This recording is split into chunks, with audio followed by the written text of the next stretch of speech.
Thank you very much. Thank you. Thank you all.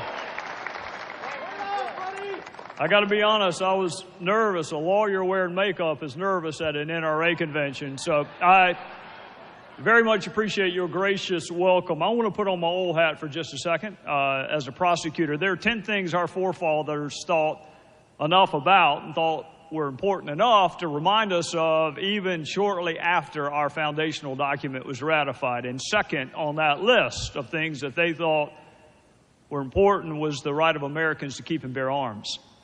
And they thought it was important then, and it's important now for at least 3 different reasons. Number one, the right to defend oneself or defend one's family or defend others who frankly are in need of self-defense is not a right that government gave you.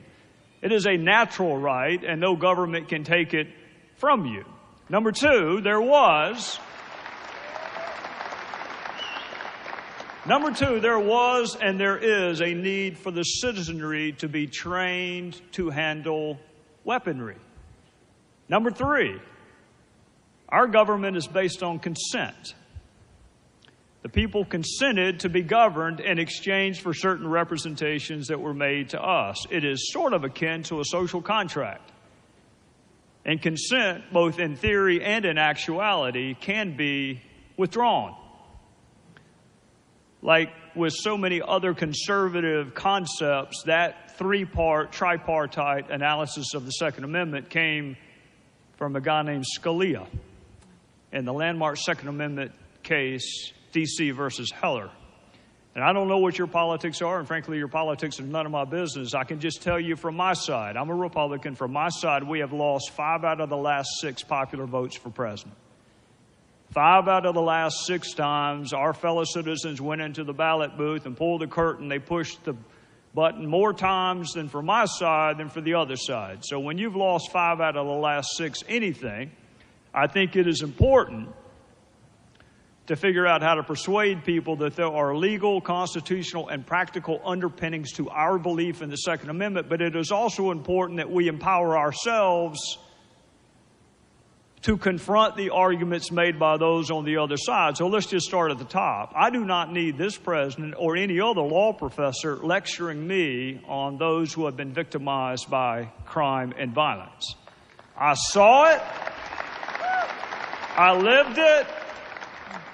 I experienced it.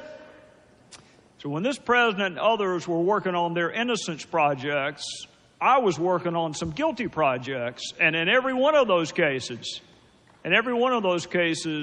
I had family members with me, along with law enforcement, who had been victimized by gun violence. So I don't need this president talking to me about having compassion for those who have been victimized.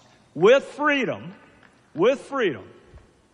comes a corresponding responsibility.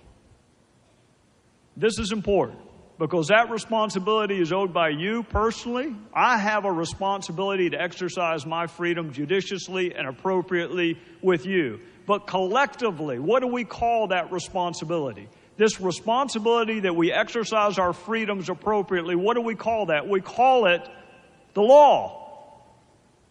Think about it. That's what the law is. We have codified that responsibility that we feel towards one another. So here, I want to ask you, how is this administration doing in the enforcement of current laws?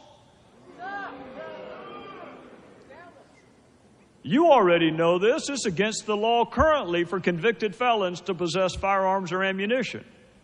So rather than register them to vote, why doesn't this administration actually prosecute those cases?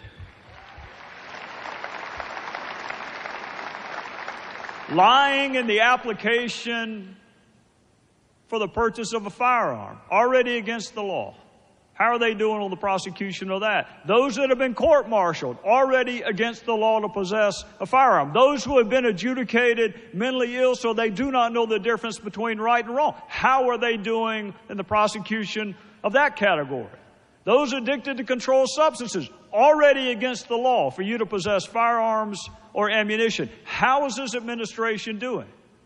They are clamoring for new laws, and they talk about gun control. And let me tell you, friends, this is to empower you to make the argument. There is gun control. There are controls over who can have guns, where you can have them, and what kind of guns you can have. And this administration is anemic in enforcing the current law.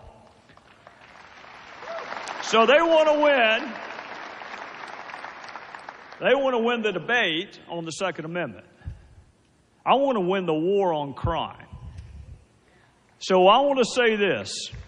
I want you, and obviously you are, or you wouldn't be at this convention. I want you to continue to educate yourself and those around you on the legal, constitutional, and practical underpinnings of the Second Amendment.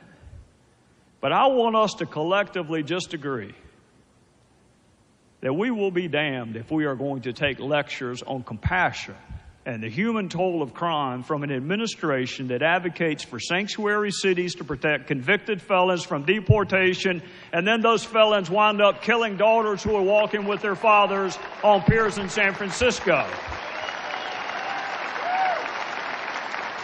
You want more gun laws? Mr. President, I want you to enforce the ones that you already have, because I'm not interested in a sanctuary for Mr. Lopez.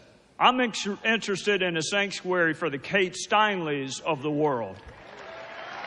Thank you, and God bless you. God bless America.